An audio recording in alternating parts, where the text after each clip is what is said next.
Hello and welcome to the brand new movie and TV show, I should say, from the Comic Crush. This is 24 panels a second. So this is replacing the old From Panels to Pictures show, which had a good run, a couple of seasons, but now we're kind of starting fresh with this new show, fresh lick of paint, as it were. In which, nothing's really that different, but of course, hopefully it will be. We're starting off in fine style tonight with The Batman. I am your host, Paul. I don't like to do these things alone, principally because you'll get bored and I'll get bored. So joining me today is someone we haven't seen on the channel for a while, who I've been dying to get back on. Someone I actually love as a co-host, and it's a pleasure to have her back on. So welcome back, Nikki. Yeah. How's it going, everyone? How are you? Good. How's it going? It's good. It's good to have you back, and especially good to have you back for this one, which is very much going to be a group effort tonight, because in addition to your fine self, we have another gentleman that some of you may be familiar with, someone who I've podcasted with quite a bit, and it's always a pleasure to see Mr. Rob Debb, the ROB. Hi, guys. Rob, how you doing? I'm good. I'm really good. I just watched, as we're recording this, I've just watched the rugby. I was supported Ireland. They managed to pull it out from the jaws of defeat, so I was very happy with that. It's great. It's good to hear. It's good to hear. I do have to apologise. I'm really sorry to single you out here, Rob, but there is a bit of a sort of sound and technical problem going on with Rob's thing tonight, but we'll try not to let it spoil everyone's enjoyment. Sorry about that, guys. It has been a wild ride getting to this point. And now I do want to bring in a co-host who no show would be complete without. You know her, I know her. I'm still trying to get over the fact that I know her. It is regrettable, but here she is. It's Liz. Hello. How are you doing, Liz? I'm swell. I mean, Paul's been begging me to come on this show. Actually, I don't beg Liz to come on any show. I beg her not to come on. I mean, so with all the requests flooding in constantly from him, I agreed, and I'm very excited to be here. If only she picked up the phone occasionally. There you go. Liz always picks up the phone when I call. Or I don't know what the problem is there. Yeah. When we go off air, Rob, I'll tell you exactly what the problem is. It is so lovely. We were going to have Keith on this episode. Unfortunately, as I've said in previous episodes, Keith couldn't make it this week. Rob has stepped in at fairly short notice to come and do this for us. So thank you so much for doing that, Rob. But we're all sending our love to Keith. We shouldn't feel too sorry for Keith, because Keith is in Glasgow enjoying Fright Fest at the moment, which we are not. We're here in London. Well, I'm here in London. Rob's here in London. Nikki is in. Nikki, what state are you in? Connecticut. And Liz is in Massachusetts. Massachusetts. Yeah, so not far, actually. So, Nikki, Liz will be popping round later for a coffee. Yeah. Because that's how it works, right? I mean, you could just get like a just a hop, skip over. Yeah. It is, yeah. Connecticut's right next door. I was expecting Nikki to actually be in Glasgow for Fright Fest, given the tall man. Yeah. Keith that was representing, little piece of Keith on the show. I just want to quickly point out that Keith did his own review for The Batman with a bunch of really cool guests. Not as cool as this bunch, though. I mean, I have to say. But you can check that out on his channel, Home Media Minefield. I will try and stick a link to that. We are going to try and get through this podcast within an hour. Liz and I have just come fresh off this week's episode of Crushing Comics, where we did overrun, I'm afraid. So buckle up just in case it's not going to be on the hour.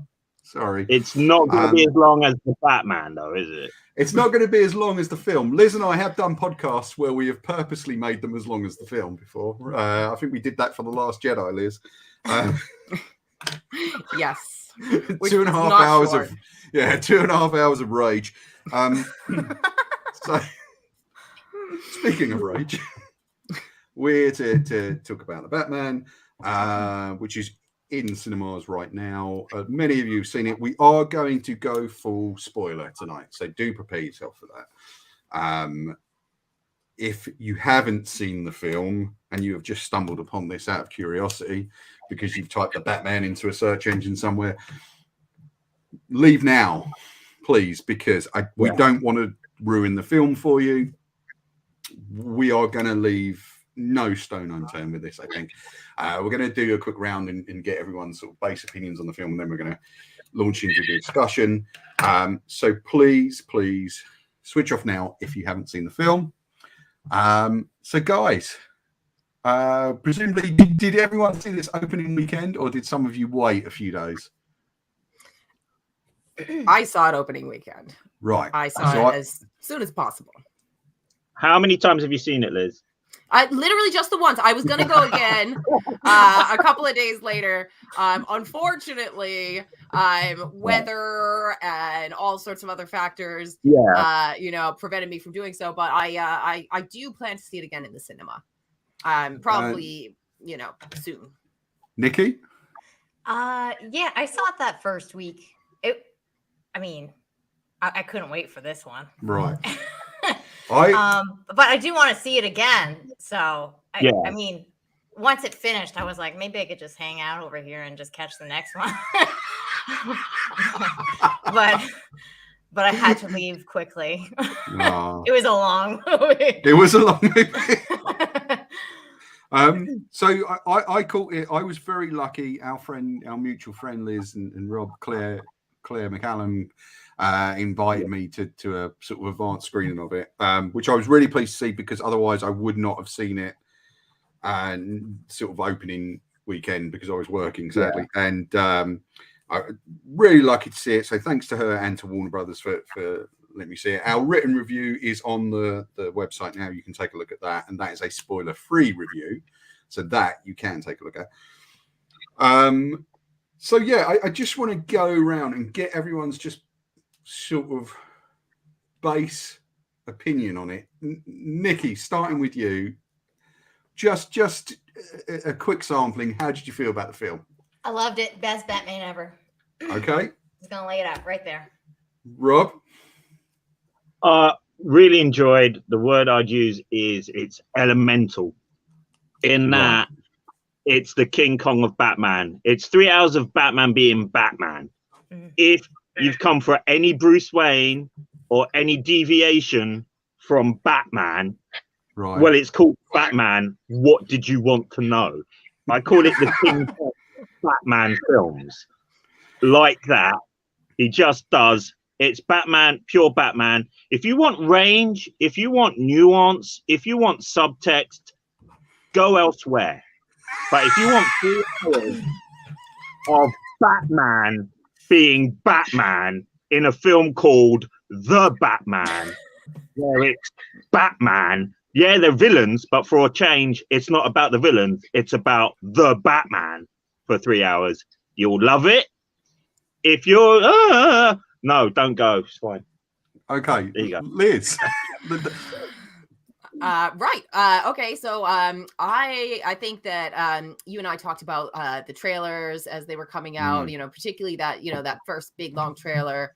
When I saw that, because I'd gone in, kind of with a little bit of like trepidation. Just I feel like I've been burned a couple of times recently, with Batman related film stuff. Okay. So cautiously, I was like, okay, I want to like this. Then the trailer came out. I was like, okay, I like the look of this. Let's hope it lives up to what I've seen in the trailer. Now, having seen the film, I feel that it did. I feel like I really, it surpassed, even how cool I thought the trailer looked. In certain ways, I think it does something better than any other Batman film. and we'll get into that.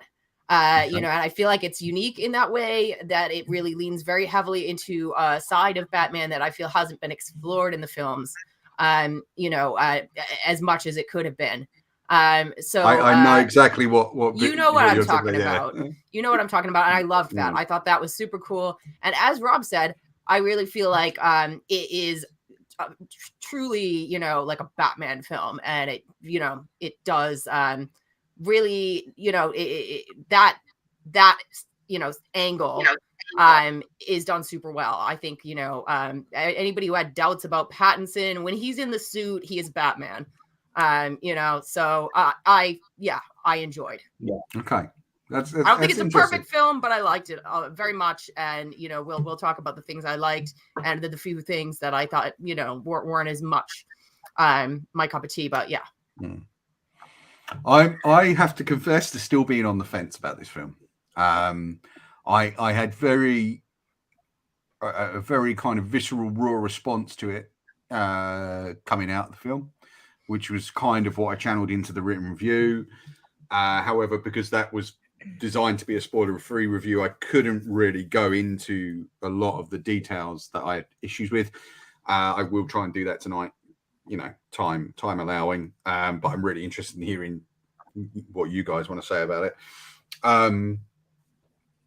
So I'm kind of on a little bit on the fence about the movie. I think there's a lot in it to like, and there's a lot in it to like very strongly. I just don't know that there's a lot in it to love. I don't think the film is designed to be loved. I think there's some really interesting things in there. I think it's a fascinating approach. However, I'll get more into my very visceral, very vocal feelings in a bit if I can. So, I mean, who went in? I mean, Liz, you talked about anticipation there and about maybe not going to enjoy it. Who went in kind of not expecting to enjoy it? So, Rob, did you go in thinking I'm not going to like this? I was expecting to be entertained. I wasn't expecting it to be engaged as I was, and the main reason for that, I had that R-Pat skepticism for a start. Okay. You know, not a Twiglet fan.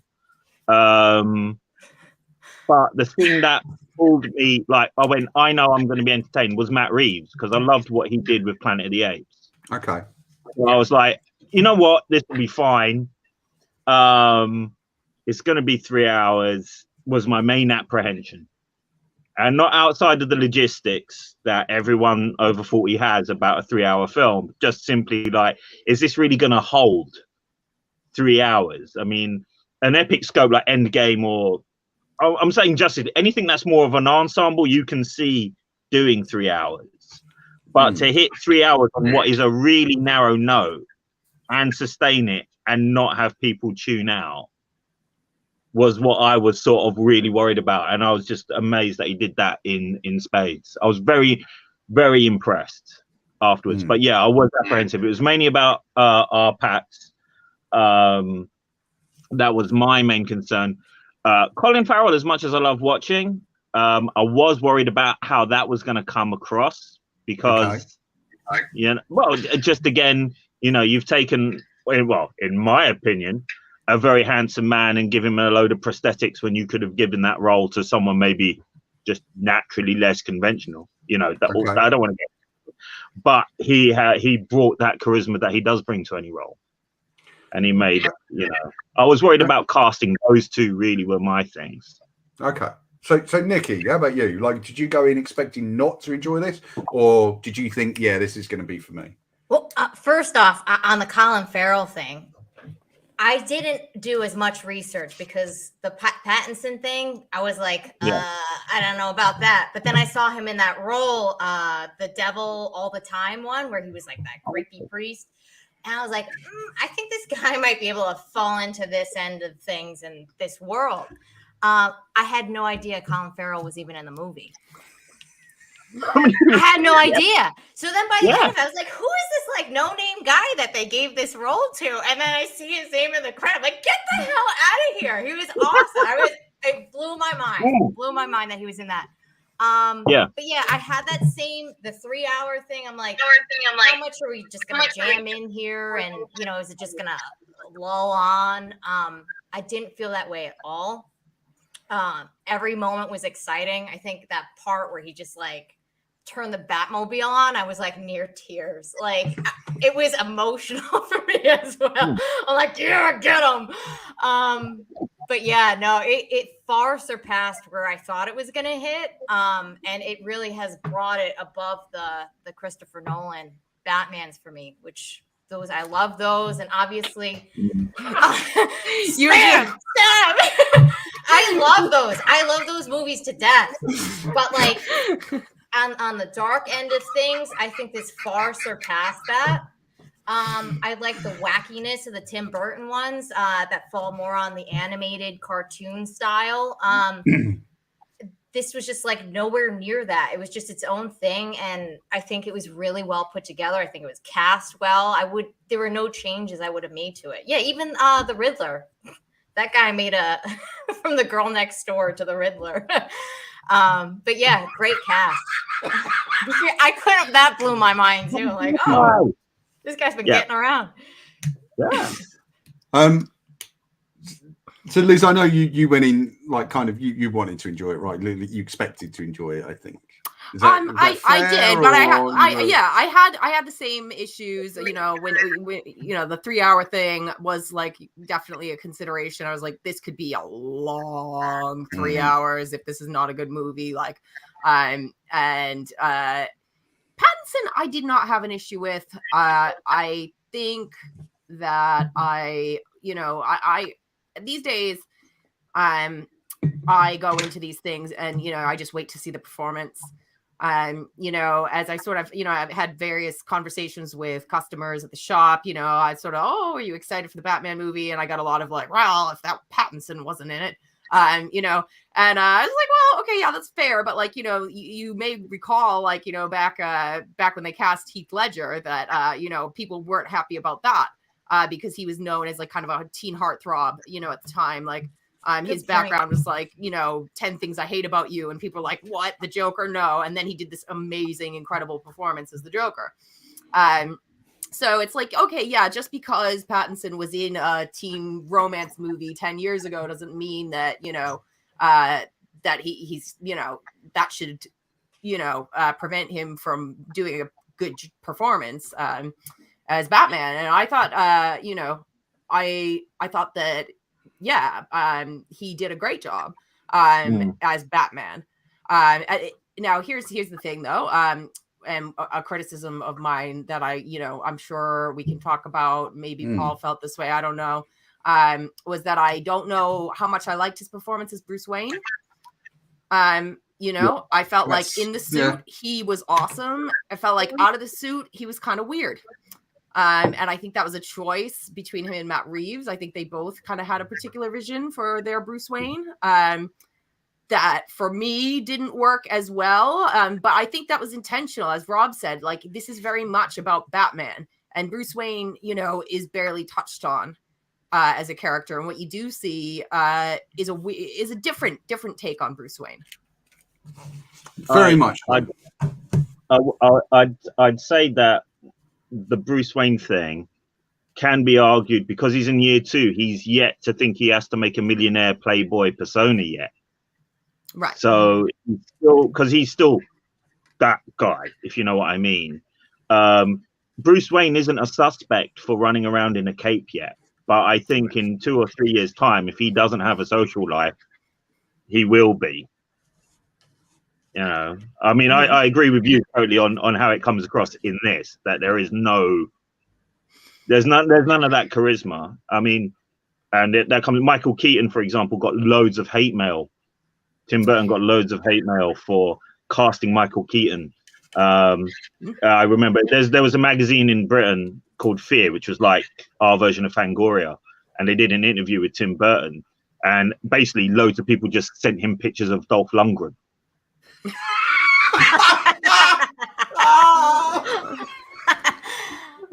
That was it. Loads of people just kept sending him pictures of Dolph Lundgren.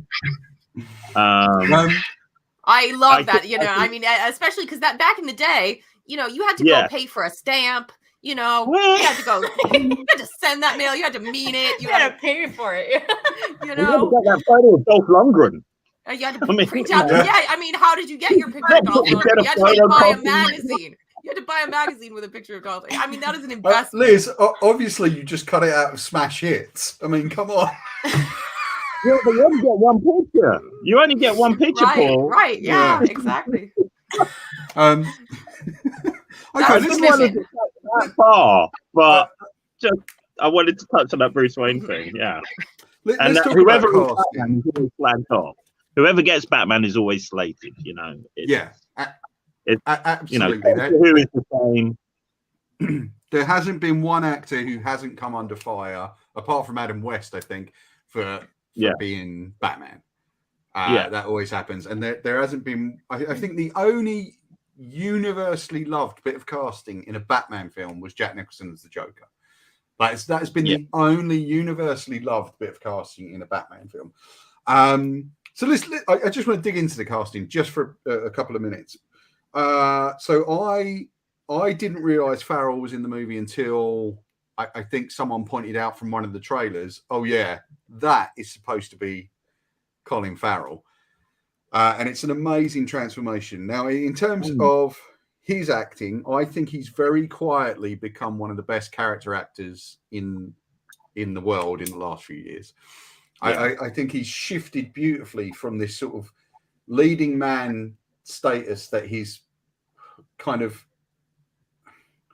behavior off camera didn't really allow him to be.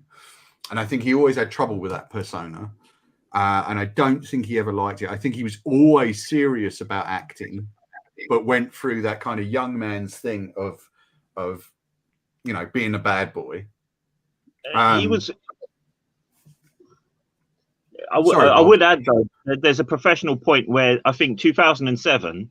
It was about 2007. Certainly for the UK, every film had Colin Farrell in it. Yeah, definitely. There was between Phone Booth, SWAT. And of course Daredevil, where like every film in terms of I mean that those films are made within a great deal of time within each other, but there was like a Farrell year over in 2007. So I think when you're pushed that much publicly at that young age, those personal effects are gonna espouse. Totally. He's McConaughey level now, Absolutely. I mean, I remember. Okay, I'm going to name drop horribly here. I remember bumping into Joel Schumacher in Covent Garden when John Schumacher was obviously still alive, and I had just seen a film of his called Tigerland, which for me was the turning point in my opinion of Colin Farrell's acting abilities. Yeah, and like the moment I mentioned that film to Joel Schumacher, like I was just gushing horribly and saying, "Oh, I really love Falling Down. I love Flatliners and Lost Boys. I love all those movies. I love your films." And the moment I mentioned Tigerland, he just went, "That's all Colin. That's all." Like he didn't talk about any of the other films, but the moment I mentioned Tigerland, he just went, "That's down to him." And that's a really interesting thing for a fairly big name director to come out and say. So I mean, I've really, and if anyone, I don't know if anyone's watched the second season of True Detective, but if you take a look at that, there's a beautiful scene where Colin Farrell finds out that his son isn't his son, or the kid that he thinks is his son isn't his son, and like watch that fucking guy's acting. It's incredible. I think he's really transformed into a fascinating and interesting actor. Patterson also has transformed from the teen idol thing into an amazing actor. He picked his directors really carefully. He worked with David Cronenberg. He worked with the Safdie brothers. Good Times is a brilliant film. Nikki, you had a very interesting name for Patterson. So in some messages that Nikki and I were sending back and forth, What did I call him? One of them just ended with Nikki going, "Yeah, I love Creepshow Rob Pattinson." Oh Can yeah. you, guys, I've got to step off for a minute because my door buzzer is going. I'm really sorry. You guys carry on. Yeah, that was a really creep. I don't know if you guys have seen the one with Tom Holland, the devil. I wrote it down because I knew it was going to devil. Yeah, all I the haven't. time. Yeah, He was like this really creepy. He had like this really creepy priest role. So like that was the first time I've ever seen him in like a total deviation from obviously his roots with that. I know Paul had. Paul, what was the TV show that you had recommended as well, where he really had a different role? Pattinson. Who? Pattinson? Oh, I don't know.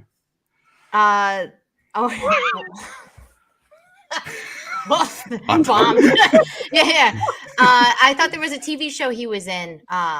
Maybe he was I don't know. He had another creep role. I don't know. Maybe I was talking about Farrell. Maybe. So while you bring up Farrell, I just want to ask: did anyone notice the little penguin waddle moment? Yes.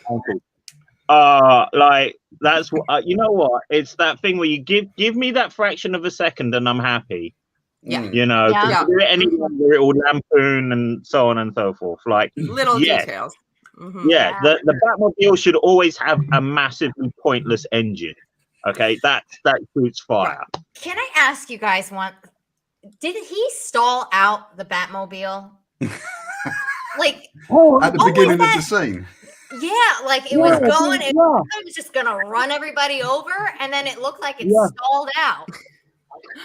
I think it did. Because he's built it himself. Well, yeah. I mean, I just want to add, because as you bring up the Batmobile bit there, one of the things that makes this so Batman is there's absolutely no exposition, which I loved. But I would say that this film is building on the exposition of stuff like the Nolan verse, because that's told you how all those things happen. So if you were walking in and that's the first time you know who Batman is, I'm talking about the youngsters. I think it would be. Who should not see this film, really? No. Yeah, but it's really not. Remember, our rating system is slightly different. We're a 15 over here, so no one under 15 is allowed to see the film, parent or not. That's the deal. The other films, like even with the pencil trick, which I think is quite close to the thumb drive. Is in terms of what you're doing there. That was a 12A. So like when I went to see that film, there were dads who'd gone to see Batman, their kids cried, and that's 2 tickets gone because they had to walk the kid out. It was that opening scene was really disturbing. I mean, it is not a film for kids. I mean, that was like the ferociousness with which the Riddler takes out the mayor. He was I mean, it was pretty horrible. I mean, it's like proper horror movie opening. Especially with the voyeurism, like watching from across the rooftops, looking into their home. It was really chilling. I really don't think that a kid should be allowed to watch this film. I think over here I'm pretty sure it's PG-13, I want to say, but I don't agree with that. I think it's an R. Yeah, I agree with you there too. Yeah, because it's just like between that, then you have like all the followers of the Riddler and everything, and how they like all group up together. It's they're sinister things, and it's I don't know if it should be broadcasted per se, it's just like family friendly filming, like it's pretty intense. Like even just mentioning the beginning part, I got goosebumps again because I remember the rug thing, and it's really, really, visceral. And I mean, even the Nolan films, I feel like a kid could watch them even though they're dark in tone, but this is really next level in terms of violence and mature themes. I do want to say that, like, I feel the film was incredibly violent, but also bloodless. So yeah, but it's not zappy. It's not laser gun, Spider-Man, zappy zap violence, is it? It is vengeance. I am breaking bones and noses. Yeah. I mean, I've got to say there was an incredibly sinister tone built up in that opening scene. Sorry, not the opening scene, but the first sort of, where is the Batman sequence? I like the booming kind of music building to which crime scene is he going to turn up and kick ass at, and that was incredible. I just want to make a quick trivia note: the kid that plays the young kid who he lets go, in that opening sequence, is the kid that plays Jason Todd in the Titans show. Interesting. So kind of people have. Are you sure? I don't think it is. Yeah, I'm absolutely sure. No, it's not. Sorry, not Jason Todd. Tim Drake. Tim Drake. Okay, sorry, that thank you. yes. So a lot of people have kind of posited that there's going to be, but there apparently isn't a crossover. And in fact, when he was on the set of Titans, I think he had already gotten the role in the Batman and just didn't bother mentioning it to anyone. So he kind of kept it very quiet. But yeah, just as a trivia side note for you. Yeah, but it's also the half clown face is the look of the supervillain gangster prankster from the. People are going to Google this. That's the fact. Gangster prankster from the Batman loosely based superheroine TV series Black Scorpion, produced by Roger Corman. All right. Okay. That's interesting. That's got absolutely no point to that sort of. No, thing. It's about you. But the prankster is a thing. But yeah, I mean, I feel like the film was very, very dark and very, very moody, and they seem to have spent a lot of time in building this kind of oppressive mood with the rain and the sound. Unfortunately for me, I'm going to get into the negatives now already. So my problem is that they built up so much of that the film then became overwhelming in terms of a noise level.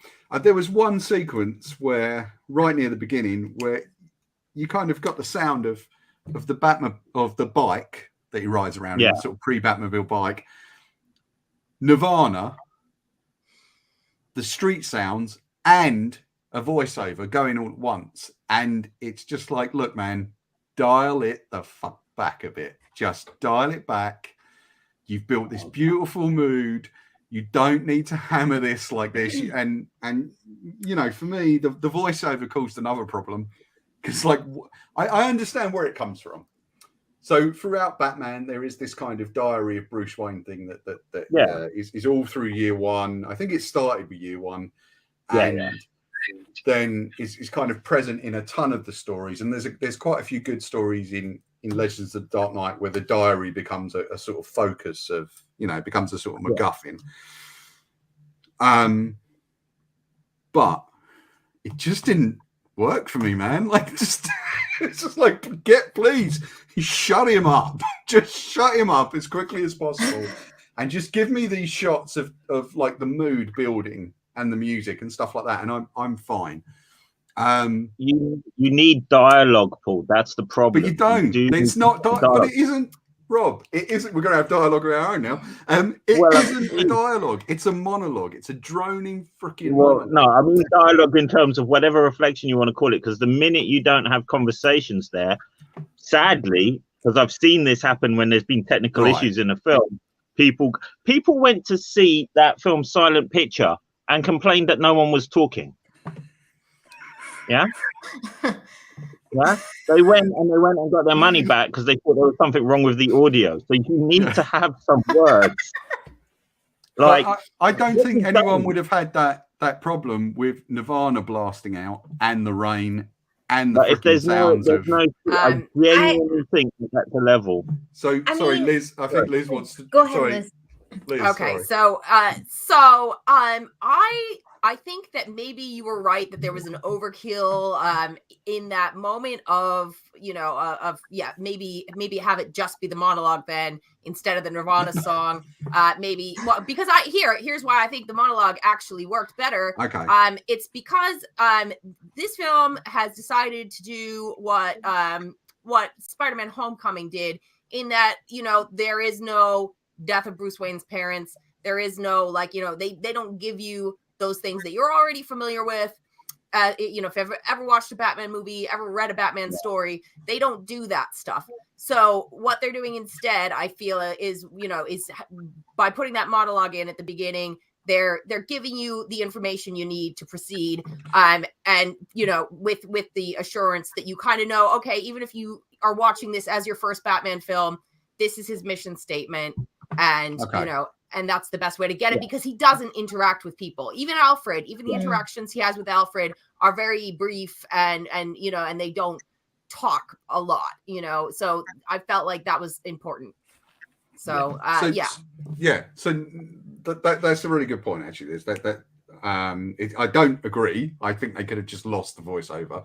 I mean, I agree in what you're saying in terms of, it's year 2, and therefore you kind of need to find a way to state what the mission is, and what he's doing. Mm-hmm. I felt it could have been done with interaction with the characters, or just letting the audience just catch up on their own. The reason why I felt the voiceover was such a problem was I just found it utterly redundant given what was going on screen. Nikki, I'm sorry, you wanted to say something. No, I agree. It should have skewed more towards the monologue. I thought the Nirvana song in there was really cool. And I liked that it was, kind of infused in the story. Funny you brought up the Spider-Man Homecoming, because I think it's the same composer too. Right. Yes, you're absolutely right. But I thought the music overall was really good. It was really powerful in it. However, I think in that moment with the monologue in the beginning, I had the same feeling. And again, I really did not have any negatives for this movie at all. That was the only thing that was just a little bit jarring, was there's just too much happening at the same time. And I wish it would have either just dialed back the music a little bit and just punched up the voice or whatnot, just pick one and ride with it. However, that being said, I think the motorcycle parts with the Nirvana in there were really cool. I wanted to mention briefly, because we're talking about the Nirvana song, I was actually surprised to hear that in there. Because it just, Nirvana, if they're so kind of big and iconic, it was just, to me, I was like, oh, that's a really interesting, musical choice. I mean, it's a great song. But having read a little bit, about Matt Reeves and Pattinson's take on Bruce Wayne, apparently it's very intentional, because they were both using Kurt Cobain as kind of a template for his Bruce Wayne. The two reference points that Robert Pattinson mentioned in an interview he did that he used were Kurt Cobain and Michael Corleone from The Godfather. And those were, those were kind of what he modeled his performance as Bruce Wayne on, which I thought was very interesting. Because it's not something that would have ever occurred to me as a resource for Bruce Wayne, but it's I can sort of see. As I understand, sorry, go on, Nikki. The Kurt Cobain thing, I think he had, he had a problem with being in the spotlight. So and there's also that dynamic with the Bruce Wayne thing, it's how much am I going to get involved, it's just that struggle between, I just want to do this, hidden and just let my art shine, and it was specifically because it is Kurt Cobain. I think it's really interesting, the dynamic between Bruce and him. Yeah, I thought, there's definitely parallels that, it's okay, that actually makes sense in a weird way.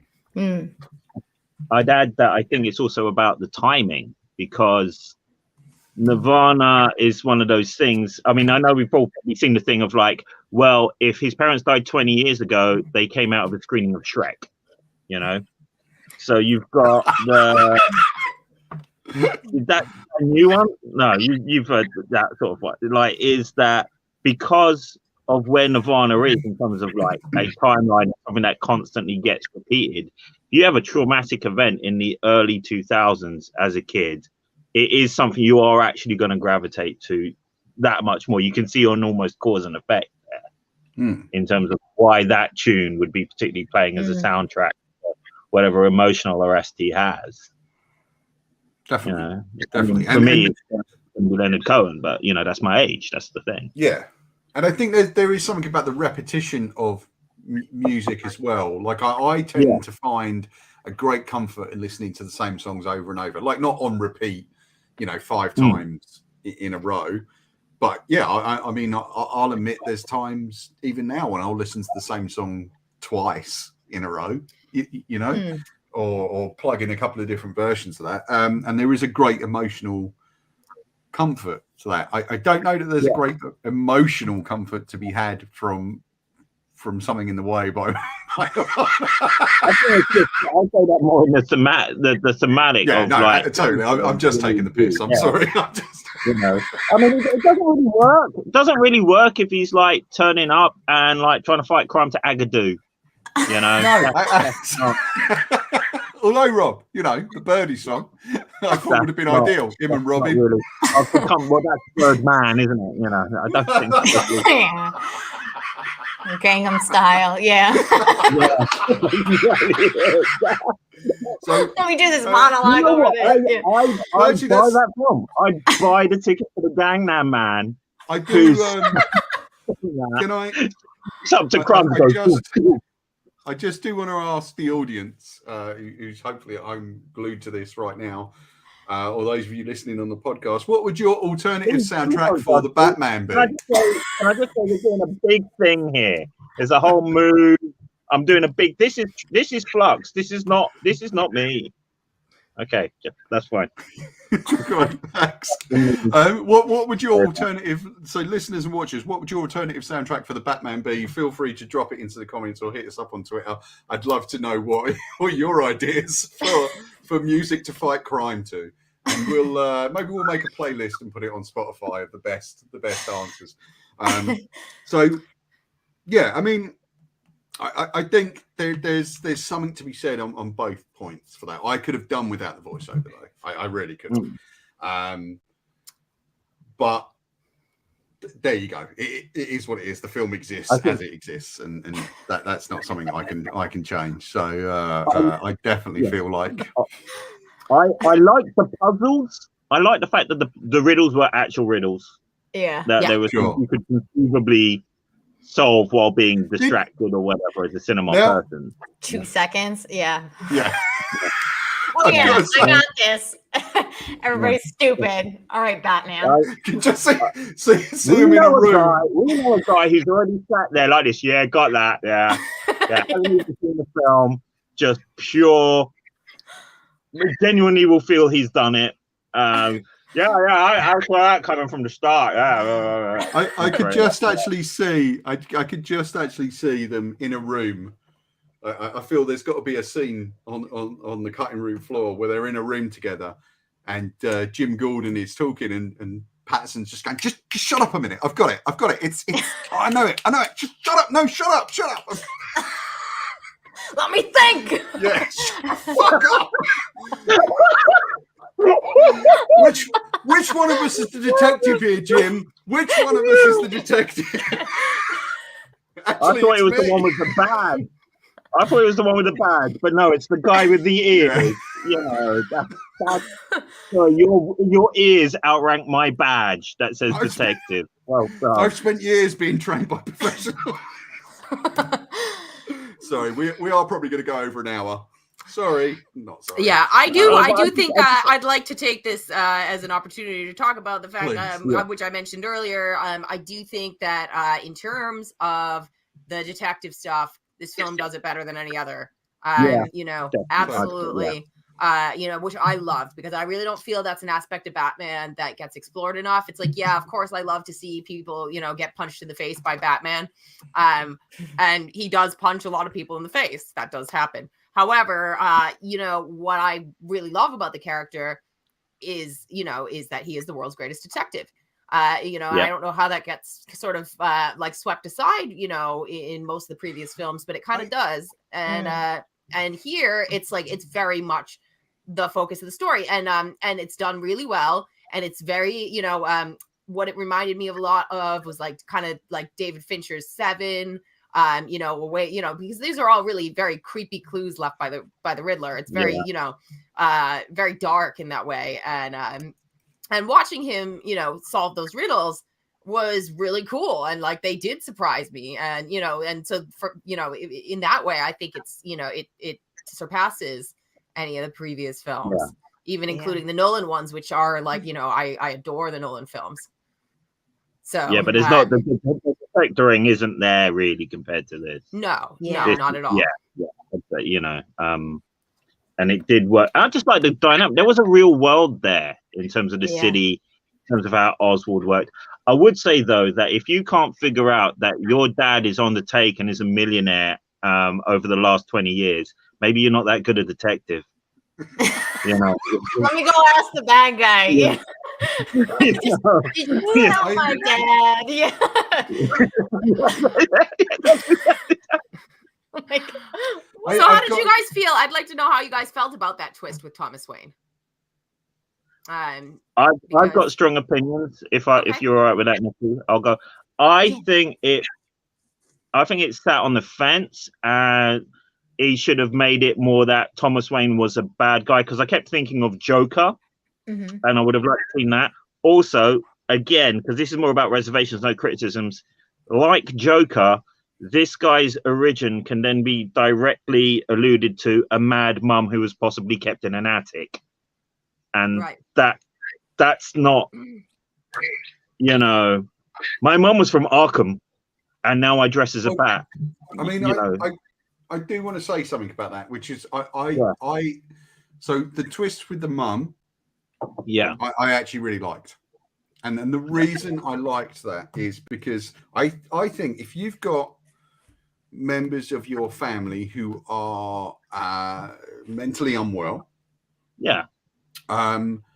there is always something in the back of your mind, and I'm happy to be corrected by anyone on this, any member of the audience, any of you guys, but I feel there's always something in the back of your mind that goes, what if I'm like this too?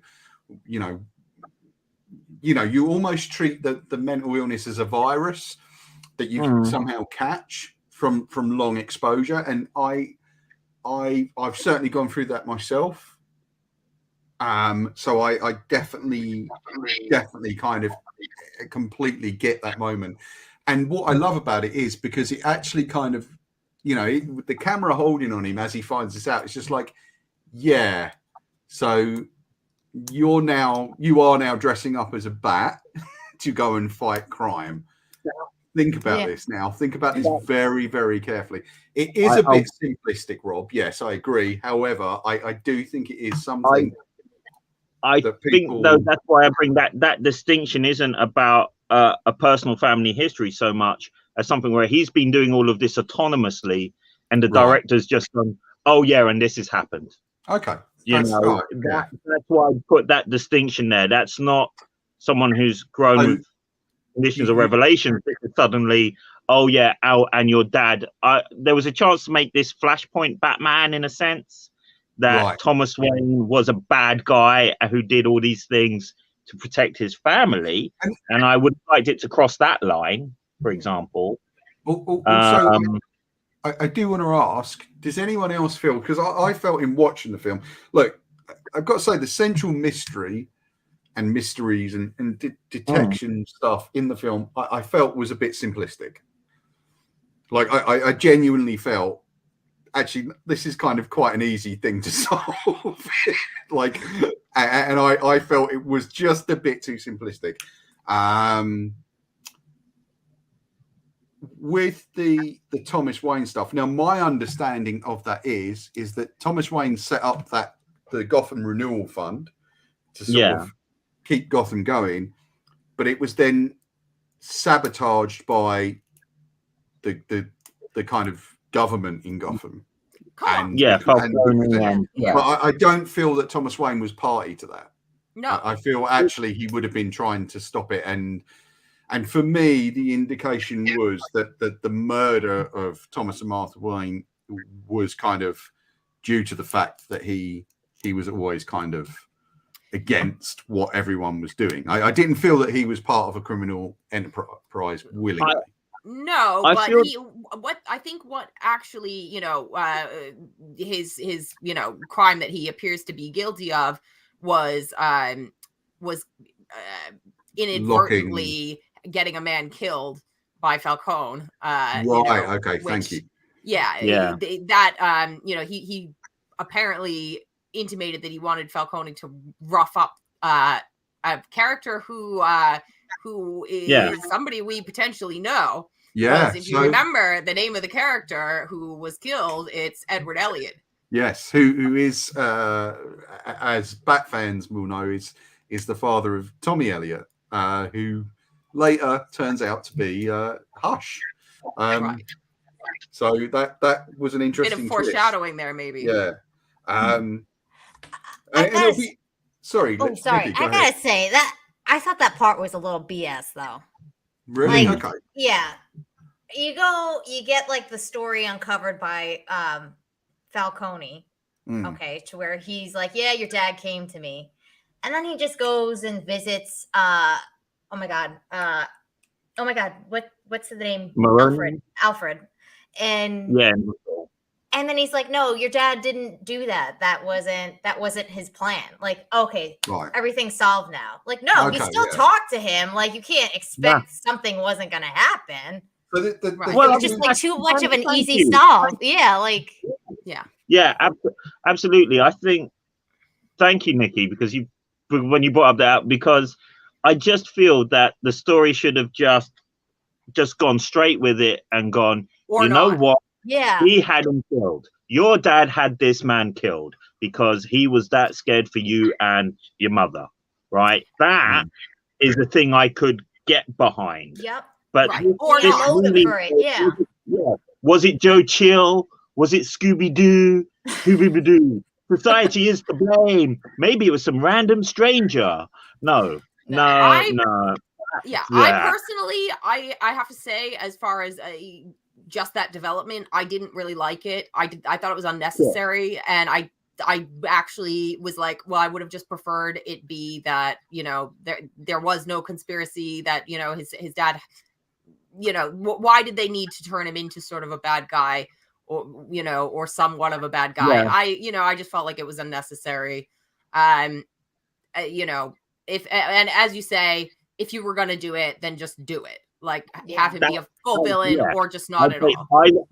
Either of those two takes, I'd have been fine with. But this, there's a difference between someone being a riddle and someone just being a frustrating nuisance. And that is a frustrating nuisance. Yeah. And you know, and I did like the stuff, you know, about Martha Wayne. I thought actually, okay, that works. It certainly, you know, as Paul sort of pointed out, it certainly could speak to, you know, Bruce's psyche, and, you know, and whether or not he does have a mental health issue, it might at least make him consider the possibility that he does.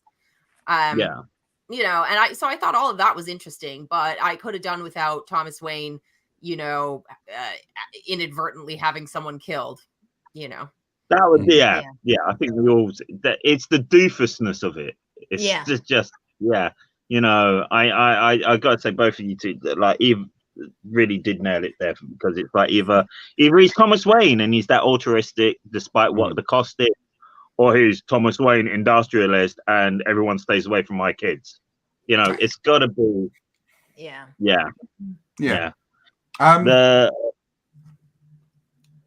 Sorry.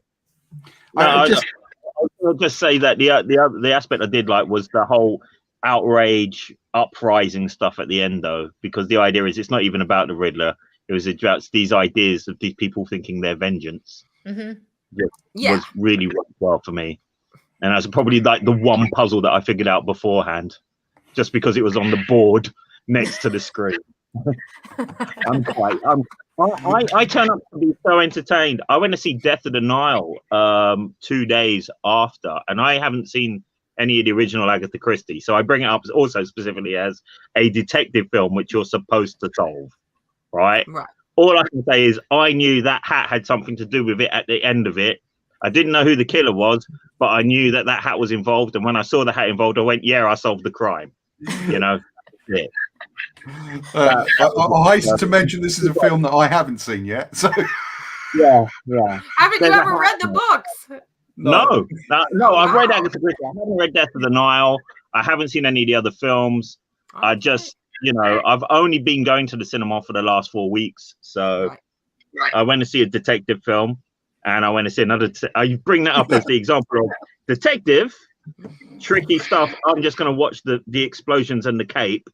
Or detective, oh, there was a hat and a man with a mustache. And, the capey guy was better. So, I mean, moving on to kind of the sort of middle juncture of the film and then into the kind of ending. How did you guys find it? I mean, well, I think we need to talk about Catwoman, don't we? We haven't talked about Kravitz. Now, a great bit of casting, I thought. Fantastic actress. Who I genuinely think improves anything she's in. I really enjoy her roles. I really loved her in Big Little Lies, which I don't know if anyone's seen the TV show. And she's terrific in that. Certainly, I can see why she was cast physically. You know what I mean? Like, I think she suits that kind of physicality really well and performs really well in the film. How did we find her acting?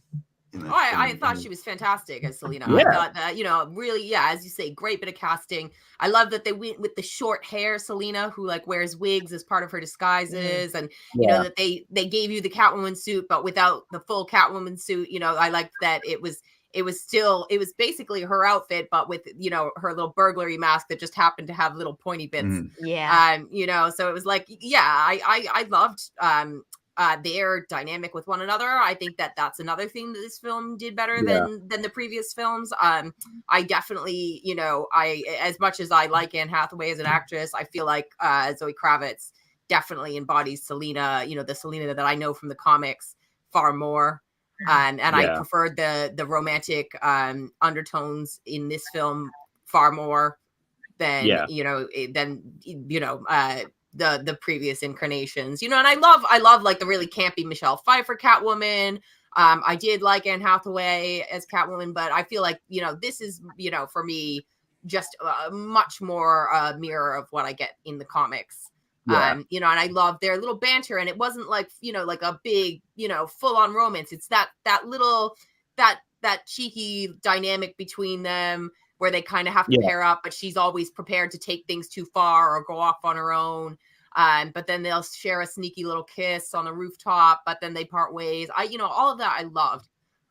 So that's another thing, I give this movie an A+ for, is the Batman and Catwoman stuff. And also the interesting thing is they only have a romance in costume. Which I it was an element I did enjoy. Nikki, any strong feelings about? Well, that I hate romance in like every film. I love in it. life. In life, yeah. I love this. I felt myself like I was kind of giddy, like watching it. I'm like, oh, this is what everybody likes. Like, I like this together. Yeah, like Creepshow, really Rob Pattinson, and yeah. He's getting his way now. Yeah. But I thought their acting was really on par together. There was just like really strong chemistry. It wasn't like full blown in your face, but it was like it teased it out enough to where you wanted it to happen. That's where I found myself, as from previous movies where I'm like, all right, Wonder Woman, hang it up.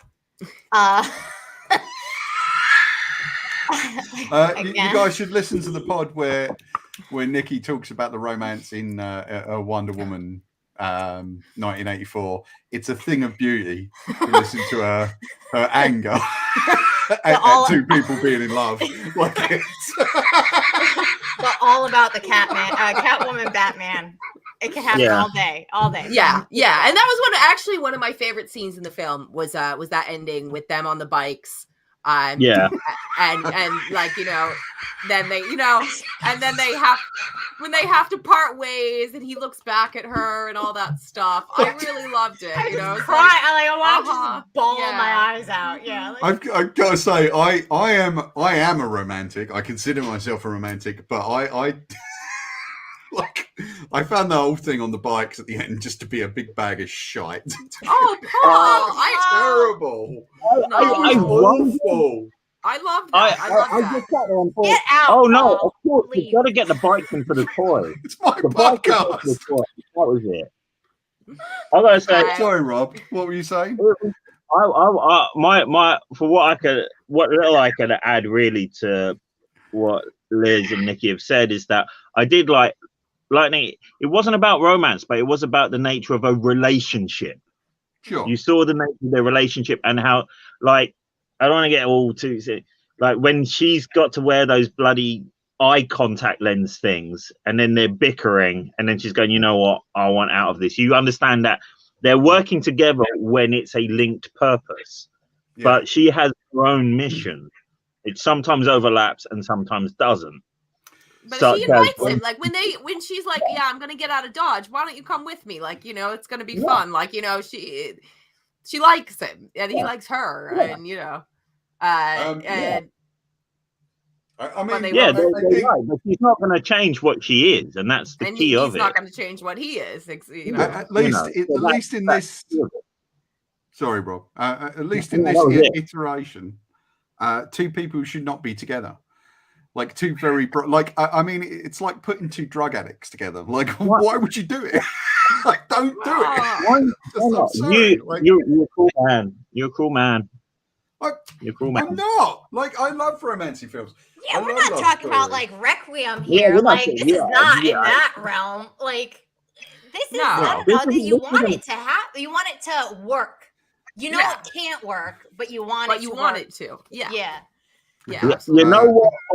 Romance is when the relationship isn't working. There you go. That's my mic drop for you. When the relationship isn't working, that's when you bring out the guys. There's where the romance is. This one was not a relationship. I personally have a belief that the best type of love in films and drama is unrequited love. Because I feel it's the only one that really works to the maximum kind of needs of drama. So I kind of, I mean, maybe you're right there, Rob. I don't know. I don't think this really worked for me. I mean, did you think Catwoman worked as a character though for you? Not so much about in relation. No. Yes and no. I feel that as with a lot with Batman and Catwoman, they've skewed them much younger than ever before.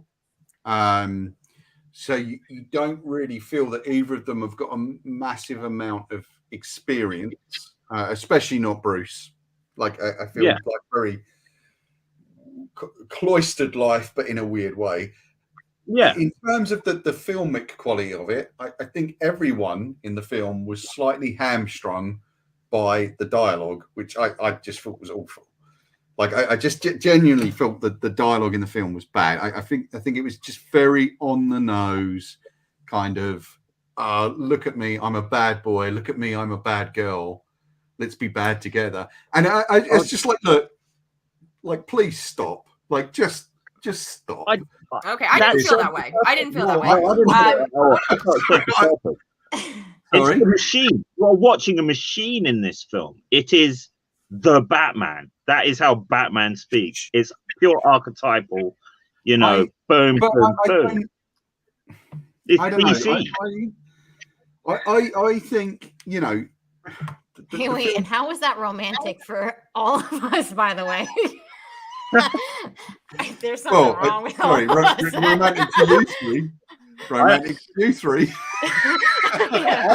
sorry, Paul. Keep going. Sorry, that just registered. Like, I mean, it just like I think in a way it kind of harkens back to the kind of 90s goth thing the film has going on, which is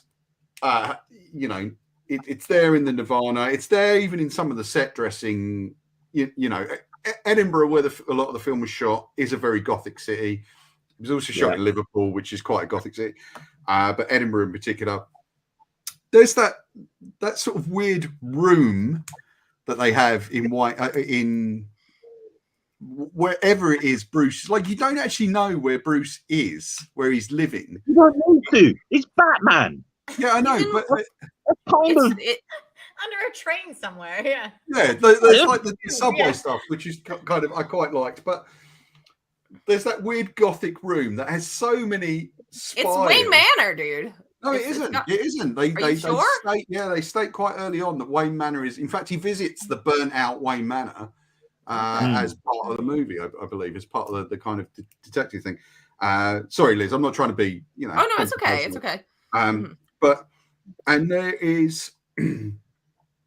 It was just so kind of 90s goth, or sort of theatrically goth. I expected Panic at the Disco to be hanging upside down from the rafters in their full top hats and wedding dresses with roses everywhere. It was just so overblown, and it was just like, look, just freaking pull it back. Stop listening to Nick Cave. Just draw it back a bit. Just suck it in. I'm sorry, but I'm gonna it's Batman. What isn't gothic about Batman? I mean, yes, but there's seriously, Rob. There's got to be a baseline somewhere where it's underneath Bauhaus because it's Batman. No, but I think that's too much. I think it's too arch for the film they're trying to make. And I just felt, okay, this is too freaking much, because what it actually wanted to do was go, okay, we're going to give you the urban reality of the Nolan films. Yeah. Which, to be fair, the Nolan films I felt were a very middle class reality. You know, it's I agree. The Nolan films, and I adore them, and I think they're the best iterations of Batman. Were films that people who work in the city could really enjoy. I think that it also wanted the kind of very arch gothic theatricality of the Burton films. And it wanted to have its own gritty crime movie. And it's just like, yeah, this is great, but this is too many ingredients being thrown into the pot. And what you're doing is you're kind of letting it all rise and bubble and go, look, there's a sausage. That looks good. But hey, if you're a vegetarian, we've also got some carrots over there. I'm sure you'll enjoy those. I think that's Batman and Robin. You know, that's a review of these film. No, I'm sorry. This has got one element in it. This is just basically, do you like cabbage? I love cabbage. Then here's 3 hours of cabbage. If you don't like, I don't agree. I feel it was actually quite misshapen in places, and like Nikki, you seem conflicted. I find it so interesting that you're saying that, because I felt that it took the best parts from the Burton films for me, like the weird, wacky, like warpiness, like it was in the characters and how the characters were presented. Yeah, darkness hit with the Nolan films, and like it had like a weird cyberpunk kind of element, synthwave like worked into it, so it kind of like tied it together. I didn't think it was like just splash this here and there. I didn't. Sorry, I didn't. I'm not saying that. I think. Sorry, I'm not being clear. I feel that they were nicely balanced. However, I just felt that quite often the film tipped too far into theatricality when it could have done with a bit more of the urban grit and mood. Like I feel the successive mood building at the beginning of the film really started to lose its way quite quickly, and that was a problem for me, because it's just like, actually, I could do with you building mood for another hour, and since you've got 3 hours to play with, and you're quite happy for the film to be this extended length, this unnecessary length, then you may as well use it and just keep building mood. But instead, I just felt it kind of it lost its way.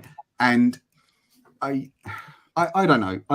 Look, maybe another viewing will change my mind. I'm not saying it's a bad film at all. I'm saying that it is a noble effort. I mean, we haven't even talked about like the kind of the stuff at the end, which was just that was hard. I think well, I'm running with this theme though. I understand what you're saying. I think in my state right now, right. If I'm going to go watch a movie or have a cinematic experience, if I'm going to take 3 hours of my time, I don't want to watch the news. I want to see, I want to see the characters. I like the fact that they weren't following like the everyday human, like in that world, because that's not where my interest lies. My interest lies with the character building and how wacky some of these characters can go. Do you not feel though that there is something to be said for that? It might be interesting at some stage to see the Batman through other people's eyes, like to see how people react to him, to have him be a sort of creature of mystery. They did that in the Nolan films. Yeah, but not. I mean, those were because those were Bruce Wayne's story. But you do get moment. But you do get that. A lot of the scenes were built that way. Yeah. In the Nolan films. Particularly that scene where he first goes out as Batman in the alleyway, and so a lot of the vantage point was from the perspective of the criminals. But I don't know that we're at a point in the podcast where we should start hypothesizing about films that don't exist. No. I'm just asking a question. I'm just asking a question. Right. Sorry, I continue. So it's just that I feel they do that in the film because the whole point is him being a creature of vengeance that everyone's scared of at the beginning because you don't know which crime is going to be. So you get an element of how he's interpreted then. You see his relationship with the police who don't like him except for the commish. To the end point, which is the idea, which I found, reason why I said hard earlier, is how do you turn Batman from vengeance into hope? Because that's the whole point, is that public rally of him being the person who can get them out of this massive flood that's occurred. But I don't see how that is there. Did anyone have problems with that whole flood thing? Anybody? Like, I'm just curious. It's so I think what they were drawing from is some of the like latter half of the Tom King run, I want to say, or maybe it was there was like actually No Man's Land is kind of another like reference point as well. But I think or maybe it was the end of the Scott Snyder run. I don't know. There is a scene where Gotham gets flooded. It was it created suspense and everything, and but I did have a problem with it, to be fair. I felt like that went on too long. I felt like the scene of him pulling the people out went on way too long. So at that point, I would say, they could have trimmed 20 minutes from the end and it wouldn't have hurt, probably would have improved it for me a little bit. I didn't have a problem with the length throughout the film up until that point. I actually felt like it was plotted very tightly, and I never thought to look at my watch or anything. It was only, that scene was a bit overlong for me. I have got to say now the thing I felt about that stuff, and I just want to get this out of the way before, so to let other people jump in. Sorry, because I realise I've been talking a lot. Is that it was too much movie for the movie that had preceded it. Like it's now we want to be a disaster movie, and it's just like no, you're too late for that. You're way too late for that, and you absolutely should not have this thing. And I think the better thing would be that the Riddler actually just turns out to be a bit of a damp squib in that they kind of solve this mystery. Oh, there's going to be these bombs, and actually it turns out that there aren't these bombs, and the real crime is happening at the election with these kind of multiple assassins, which I thought was amazing. And I thought that stuff with the Riddler's kind of little cult was amazing. Yeah. I mean, there's that weirdly sort of thing that, and both Claire and I sort of pissed ourselves laughing at it, but looking back on it now, I realise kind of what they were getting at, where someone goes, he's got almost 500 followers, and I just like, what? But of course, you realise that what he has is 500. As someone pointed out to me in the last couple of days, 500 radicalized followers who are willing to show up with snipers rifles. Yeah. But I loved the whole, I mean, it was just a beautiful moment where they find the final video and it's just like, hi guys. Like I thought that was on a par with the Joker, you know, in drag, in a nurse's uniform. Hi. You know, I like, that was just beautifully done. Yeah. And I think there's a lot of good stuff. This whole kind of Zodiac vibe they've got going with the Riddler was freaking superb. Yeah. But to suddenly flood the entire city is just way too much freaking movie. And it's like, no, guys, you had it with the political assassination. You've had the mayoral race running throughout the film. You've managed to even kind of, you know, one of my least favorite arguments in Batman discourse is, why doesn't Bruce Wayne just use his money to support people and help people rather than beating up? It's just like, because then it wouldn't be a bloody Batman book, and you probably just need to go and read something else that isn't Batman. It is my least favorite bit of discourse, but they do manage to work it into the film, you know, with the woman who's going to be on track to becoming mayor was like, hey, look, you really need to be doing more. And so a funeral on top of it. Yeah. Like, listen, bitch, like, settle down. Like, do you realize where you are right now?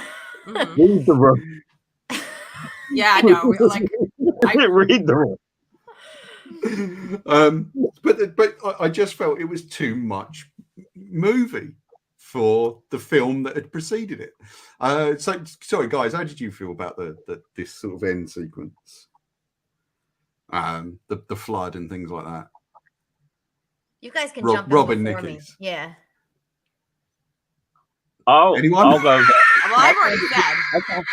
I found it difficult.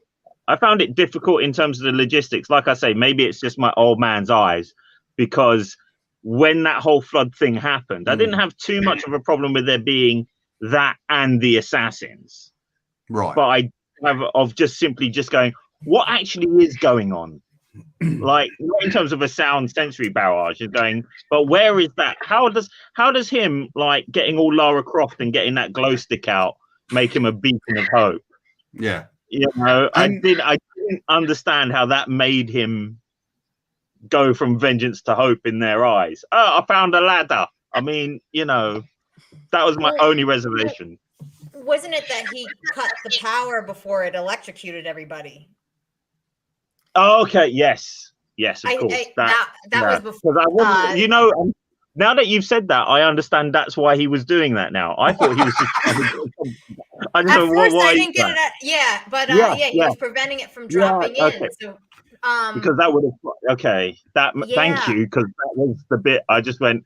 Yeah, he's kind of thing. What they climb? What was that about? Well, I know there was a lot of stuff happening. You know, like after you know. I didn't have a lot of negatives, but I would say that this was the most uninteresting part of the movie for me. It brought it into a very realistic element, which I did not like, you know, with all the minions of the Riddler. But what? I don't was this your favorite part of the movie? No. I just feel like it was the most kind of telling in terms of where society is going. And not that I think people are going to start running around in ski masks with snipers' rifles en masse. However, one thing I do believe is absolutely true of society now is that it is fracturing into smaller and smaller cults. And I just felt that was spot on. And it was just like, okay, they've hit it. They've absolutely freaking hit it. And that is great storytelling. And that is great. It's real. That's why I think I didn't like it. Okay. It's like I'm just tuning into regular news programming there. So you would have preferred something more fantastical? Yes. Yeah. Right. Okay, I was expecting, or I was hoping that it would, that wasn't really the Riddler locked away, and he was actually somebody else coming out. That did cross my mind as well. I wondered if there was going to be a last minute rug pull, so to speak. I'm gonna pitch a different ending to you, Nikki. Okay, all bombs, no ski masks. How about Wait, that? what? On what? All bombs, all gas bombs all over the place, but none of this ski mask stuff. Because I get what you mean. It's a bit too close to the bone of stuff we see happening. Yeah. So if they had gone for like the fear gas move of Batman Begins kind of level, just maybe roll one or out two that shooters, giant bomb float, rubber duck bomb. Exactly. That and then that would have been the cherry on top for me. Yeah. Yeah. Okay. There we go. I'll pitch that to the next. Can I make an argument about the Beacon of Hope thing? Now, I actually think that Batman shouldn't necessarily be a beacon of hope. I would have liked to have seen some way in which he stops the sort of multiple assassins and rescues people, but then kind of disappears anyway, sort of into the night. Because I always think that that's supposed to be kind of what he does. He's not doing it for gratitude. He's not Superman. Bang, there you go. He's not Superman. And what's that great thing that comes from Hush, funny enough, Liz, where he has that sort of monologue where he says, the big difference between myself and Clark is deep down Clark is a good person and deep down I'm not. And I think that is very, like, that kind of zeroes in it. And as I think Christopher Nolan made a very interesting point, funny enough, he said around the time of The Dark Knight, I think it was, he said, for me, Superman is how America sees, and I'm not knocking America or Americans, sorry, especially given that two of you are on the pod. That would be a bit disingenuous, but he said, "Look, I think, but I think you can say this of many countries." Right? He said, "I think Superman is how America sees itself, and Batman is how America is seen by the rest of the world." And there is something in that. I think there is something in that. And I think he should always be a sort of creature of darkness, at least to the outside world. Yeah. So I had real freaking problems with that whole end sequence, and it just went on for too long. Yeah. Like it's the Lord of the Rings problem. Oh, it is a bit where they're all on a roof being helped by a helicopter, and there's the Batman, and it's just like, okay, and then there's the Batman again with Catwoman riding off into the sunset. Oh no, but there they are saying goodbye on a roof, and it's just like, look, is this ever going to end? Like, is this film ever going to? When will the film be finished? I need to use the bathroom. Like, come on, wrap it up. But then just for the sake of your own thematic enjoyment, when will the film be finished? Don't stay for the post. Okay. There's a couple of other bits I do want to talk about. I thought actually the most satisfying of all the kind of familial stuff that's going on in the film. Sorry, I'm waving the pen around. I apologize. The most satisfying for me was the Falcone Selena Kyle twist, non-twist. Great. Now that's something that's been addressed in the Long Halloween, Dark Victory, Catwoman We're in Rome. That's kind of all been done in those quite successfully. I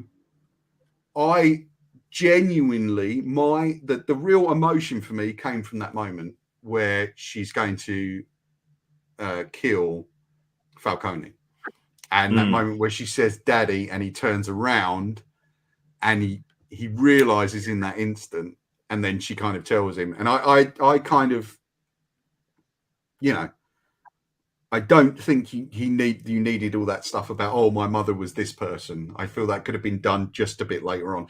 However, like I feel that the real emotional punch was right there, because there is a bit of Little Girl Lost in Zoe Kravitz's interpretation, yeah, at least. And I felt that could have been kind of a bit more of a focus. And you see it like when she's dealing with another great performance in the film, Peter Sarsgaard as Gil Coulson. Like, I thought that was a beautiful performance, like the desperation in that man, and it was just beautifully done. So yeah, and John Turturro I quite liked as Falcone. Yeah. So sorry, I just wanted to get that out before we come into like right. Sorry. Yeah, there were a lot of really, really great performances. I honestly can't think of any actor whose performance I wasn't happy with. As I said, like some of the stuff with Pattinson as Bruce Wayne, I thought, it was weird to watch. But I can, I actually agree with Rob in that, like, okay, this is the Bruce Wayne who hasn't had to learn to polish himself, and sort of put on that public face yet. Sure. So it as much as it jarred for me to see it, I get that. Okay, this is early days, Bruce, but really, I thought there were some terrific performances from all this, all the villains and all the supporting cast. So yeah, I hope we've kind of touched on everyone. I mean, Andy Serkis as Alfred didn't get a whole lot to do. He got blown up. Is it? Yeah, but I thought that was the role of Alfred in this was, again, I thought, such a plus point in that I don't think he even mentions his name until, like, what I loved about the film, but what I think could detract possibly others, is the lack of exposition. Right. I just think that people, if someone said, I don't know anything about Batman, I know I said kids before, but someone is like, so people are going to come in and go, yeah, but how does he get the Batman? Go and watch your Nolan films, and once you're a grown up, you can come and watch these ones. Well, go and watch the animated series. The vengeance line, because it comes across as very hammy. Is actually taken from like a famous line in the animated series. I am vengeance. All of that, and also the antithesis of what the Nolan film, right? Yeah, he states in the very first movie, like in Batman Begins, revenge is no good to me. That's not what I'm here for. Right. I'm not here for revenge. It's pointless. And so he's already kind of completed that psychological journey. Sorry, please carry on. Sorry, but I'm going to pick that apart because the man who killed his parents has already been shot at that point. Yeah. Okay. That's personal closure. This film, which is part of the biggest problem for me, is, as we talked about, the Tom Wayne fence sitting. Is that it could have been Maroney, it could have been Falcone, it could have been Bob the Builder or Fireman Sam. Toby Wong, Toby Chung, so there is always going to be that vengeance. Right. Okay. That's a good point. A good point, eloquently made, Rob. The fucking builder. The Joker killed his parents, and he kills the Joker. The Joker is dead, and the Joker is the man who killed his parents in the Michael Keaton film. So that is a closed loop, which is kind of a problem. Right. Whereas this is vengeance because it's open-ended. Does anyone have anything else they want to add? I mean, any favourite moments on the film?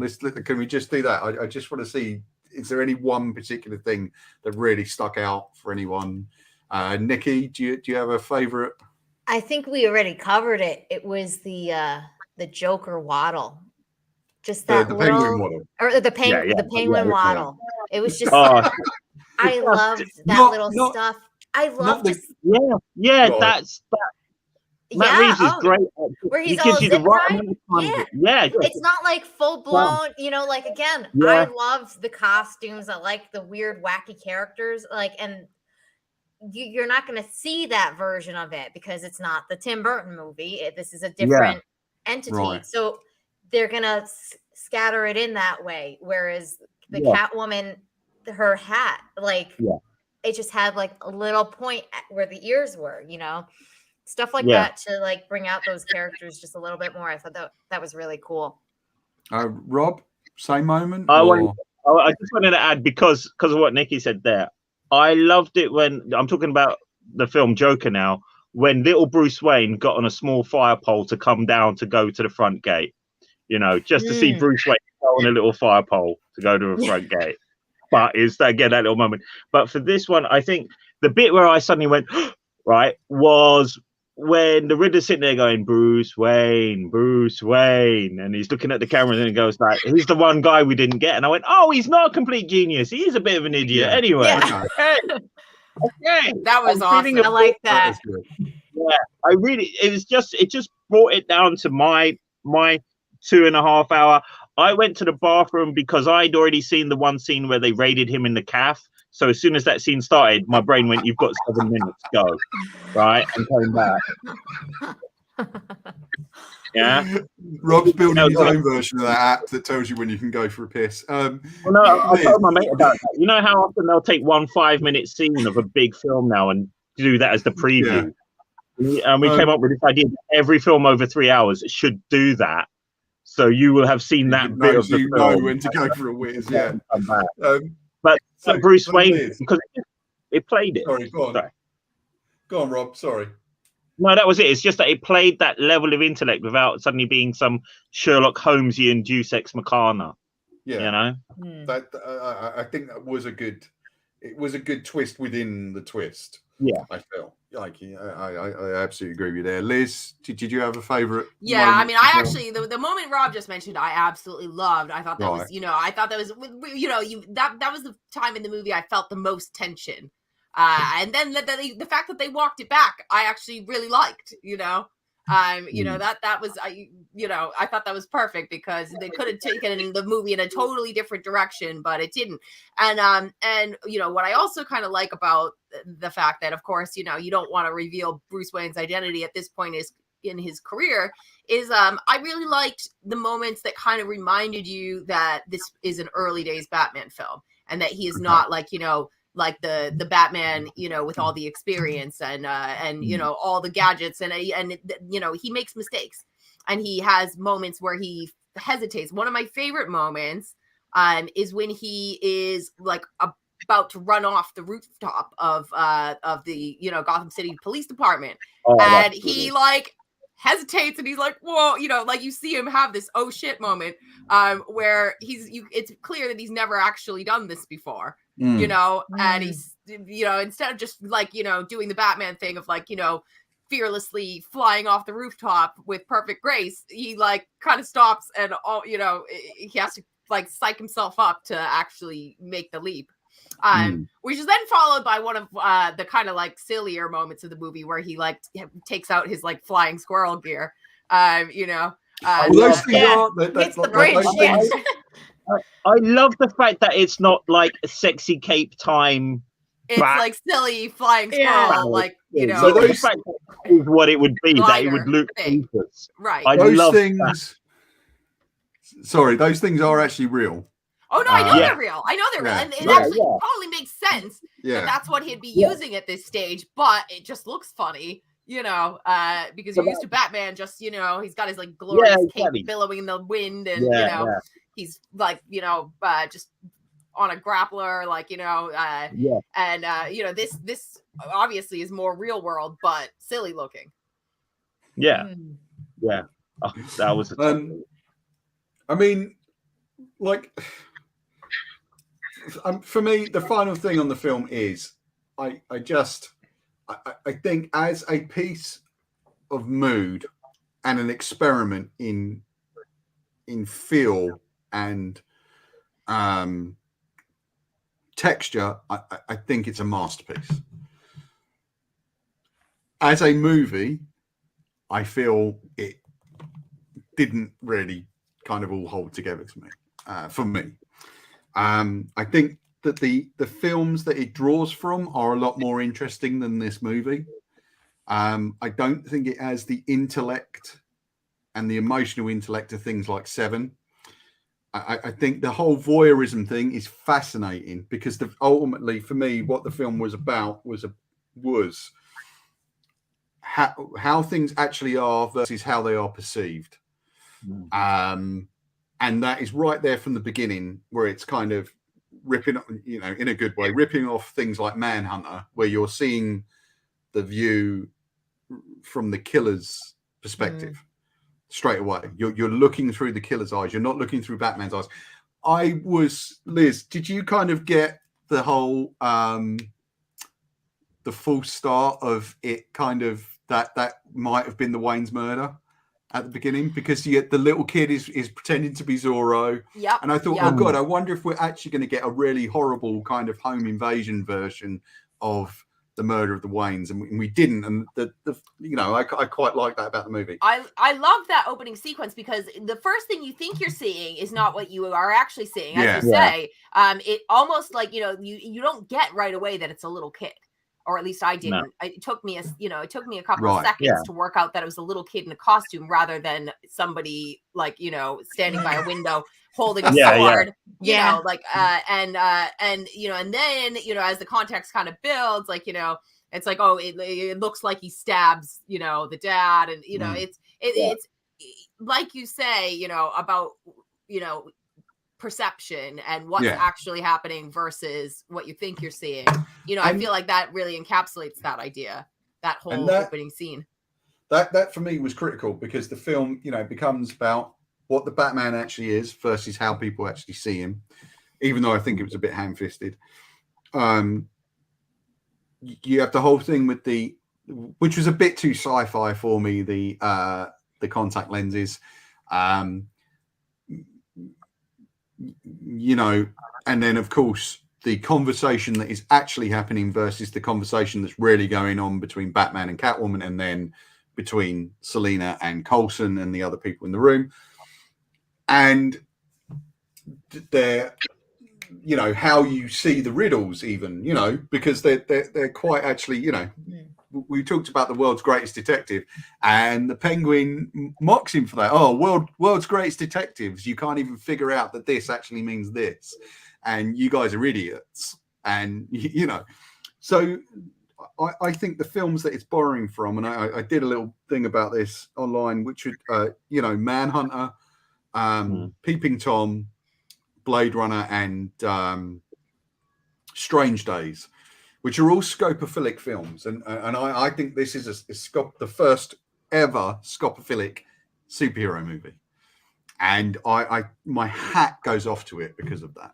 I think they made some really brave choices in this film, despite my negatives, and I wish the film lived up to those choices. I really do. I expect better things from the next phase of this. I hope it's not going to be the Joker, as was kind of teased in the final scene in the movie, which was entirely like what was that? So I liked it. Okay, so now this was Barry Keoghan, who was in Eternals, who I believe is an Irish actor. He's a really good actor, so I don't mind if he turns out to be the Joker further down the line. I just don't want to see it in the next film. Can someone just tell me what there's a mid-credit scene, or there is like a scene after the film ends, or not? It's barely. Okay, what can someone just tell me what it is? Okay. It's just a bit of text going goodbye in that Riddle DOS green font. Oh, right. Yeah, it was so stupid. I actually couldn't even remember what it was. It's just like goodbye. I'm like, I know I waited. It was like waiting for, I'm aiming myself at Paul here because we're of a similar sort of calibre of someone waiting around to the end of the credits just for it to say James Bond will return. Yeah. Okay. That sort of Ferris Bueller had a more substantive end credit. Good point. That's it. So no, I think sorry, my brain just sort of drifted to the point where back in the day when everyone was sending Tim Burton pictures of Dolph Lundgren, the trailer for the '89 Batman film was released with a Clint Eastwood movie, and most people were buying tickets to see the trailer and walked out before the main feature started. But hey, at least that movie was a hit, right? I mean, I think it was Dead. Sorry, I almost said not Deadpool, but the Deadpool. It was like the last Harry film. yeah, last Dirty Harry film. I remember it well. Yeah, I think ultimately for me the film is a very, very noble slight failure. I realise that I am pissing in the wind with that opinion, and that according to the wider public opinion, I am wrong, and that's fine. I don't mind. You're used to it. Yeah, well, exactly. The thing is, though, I'm wrong, but not, because ultimately, time will be on my side on that one, as with Spider-Man: No Way Home, which was a fun film but an appalling bit of craft.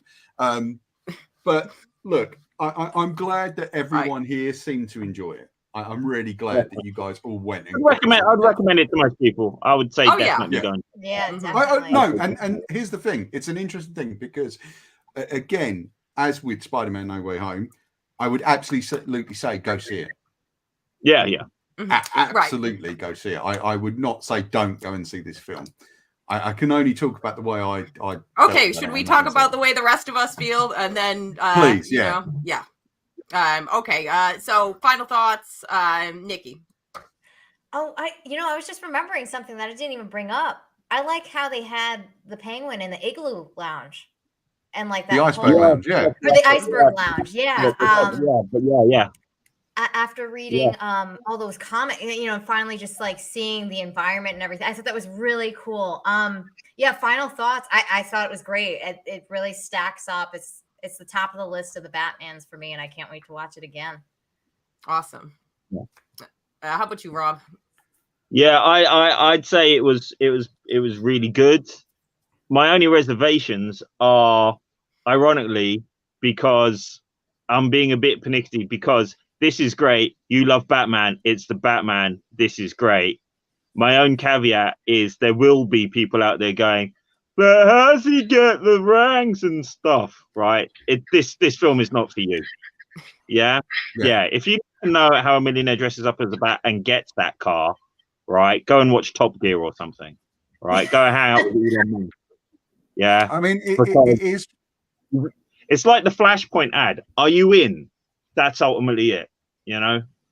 Oh, you're in. This is it. It's 3 hours of Batman. No problem with it at all. Elizabeth. I as much as because I love to nitpick things, even the things I really like. I know I have nitpicked a little bit, but I really, really liked it a lot. I walked out of the cinema thinking like, I loved that. It was awesome. I really did. And I would say, for me, it's my deep love of the Nolan films. I absolutely so it's for me it's always going to be hard to top them. However, I would say this probably tops Dark Knight Rises for me. It doesn't top the first two, but I would actually I would rewatch this sooner than I'd rewatch Dark Knight Rises. So I really think it's up there. That's a high compliment for me because I like Dark Knight Rises, but I think it has issues that this film, I felt did better. And has more rewatchability to it. So that's actually, that's big words. Coming from me, and I wasn't expecting it. I was expecting, hoping to enjoy it, but I enjoyed it a lot more than I even thought I was going to. So, I really look forward to seeing what the next film is going to be like. And I'm looking forward to seeing this one again in the cinema. Cool. That's awesome. I mean, I am genuinely really glad that you all got something out of it. And I will watch it again. I'm probably not going to rush to the cinema to watch it again. I would like a bit of space now. However, I think the themes and the things that the film brings up always worth talking about again, and I'm sure I'll be doing that. And I really enjoyed hearing what you guys think. I mean, I feel like in a way we've only scratched the surface, and we could kind of go on for another hour about this. We're not going to though. But I want to thank you for giving up. We said this would be an hour. We've gone nearly 2. I just want to thank you guys for giving up so much of your time this evening. As always, you remain incredible co-hosts that I'm very lucky to be able to work with. And I want to thank you for coming on and doing that. Rob, it's been a pleasure getting to do a show with you. Again after so long, so it's been like 3 years, man. Been like 3 years. I think. More like 2. I, as you can see, I was busy. But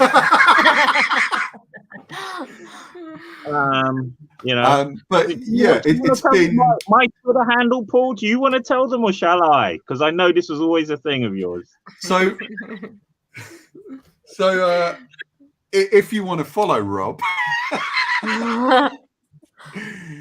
you can catch him at Rob Deb on Twitter or on Facebook. Just in case people are having difficulty, Rob, how do we spell your name? How do you tweet? At Rob Deb, ROBDEB.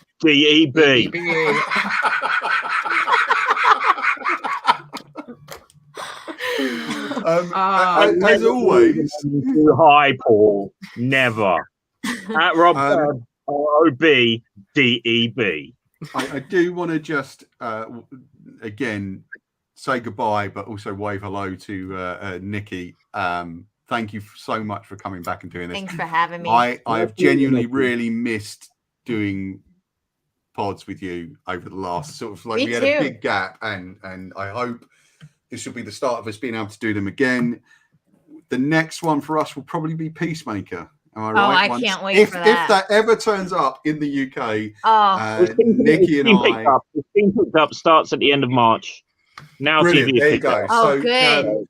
Nikki, depending on how the whole season, we're getting the whole season one shot. It's not going to be weekly. Right. So Nikki, in between Liz and I doing our 2 shows a week, because we'll be doing Moon Knight and our regular comic show during that time.